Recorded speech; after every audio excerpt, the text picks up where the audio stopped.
तव्हांखे ॿुधायूं त हुरनि जे रूहानी पेशवा पीर साईं पगारे जो रूहानी सफ़र जारी आहे। पीर पगारो लखी गुलाम शाह जे मुख़्तलिफ़ ॻोठनि जो रूहानी दौरो कयो। पीर पगारे जी आमद ते वॾे तइदाद में संदसि मुरीद दीदार लाइ पहुता। हिकु भेरो ॿीहर तव्हांखे आगाह कयूं पिया। अहम ख़बर आहे, हुरनि जे रूहानी पेशवा पीर साईं पगारे जो रूहानी सफ़र जारी आहे।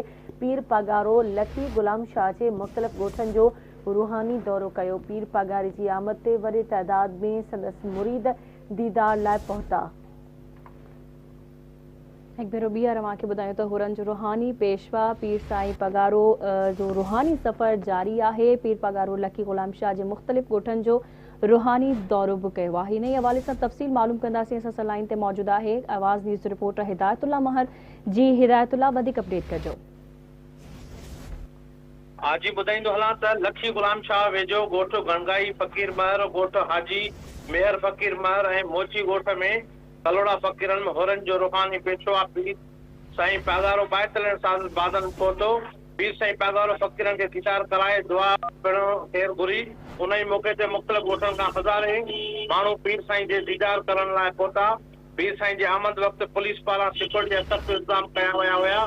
गणगाई फ़कीर में फ़कीर कुर्बान महर, हाजी मेहर फ़कीर अब्दुल गनी महर जन दावत पिणु साईं क़बूल करे दुआ लाइ पहुता। उन खां अॻु 42 साल अॻु साईं हज़रत पीर साईं पगारो पिणु आयल हुयो, जेको ही पुरनबादी ॿियो पिणु दौरो आहे साईं जो। जी ब्रेकिंग न्यूज़ असां शेयर करे रहिया आहियूं। हुरनि जो रूहानी पेशवा पीर पगारो सखर पहुची वियो आहे। इमरान ख़ान ऐं बिलावल भुट्टो ज़रदारी जो सियासी मुस्तक़बिल छा आहे? सहाफ़ी जो इहो सवाल हुयो।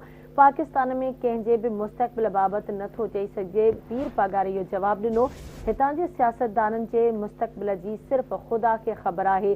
असां रूहानी सफ़र ते आहियूं, अल्लाह पाक भलाई कंदो। हिकु भेरो ॿीहर तव्हांखे आगाह कयूं पिया। अहम ख़बर आहे, हुरनि जो रूहानी पेशवा पीर पगारो सखर पहुतो आहे। इमरान ख़ान ऐं बिलावल भुट्टो ज़रदारी जो सियासी मुस्तक़बिल छा आहे? सहाफ़ी इहो सवाल कयो।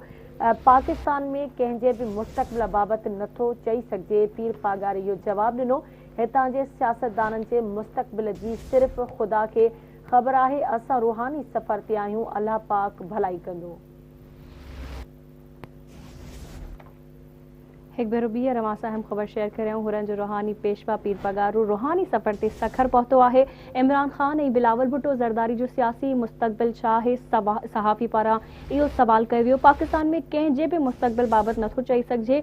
हितां जे सियासतदाननि जे मुस्तक़बिल जी सिर्फ़ ख़ुदा खे ख़बर आहे। असां रूहानी सफ़र ते आहियूं, अल्लाह पाक भलाई कंदो।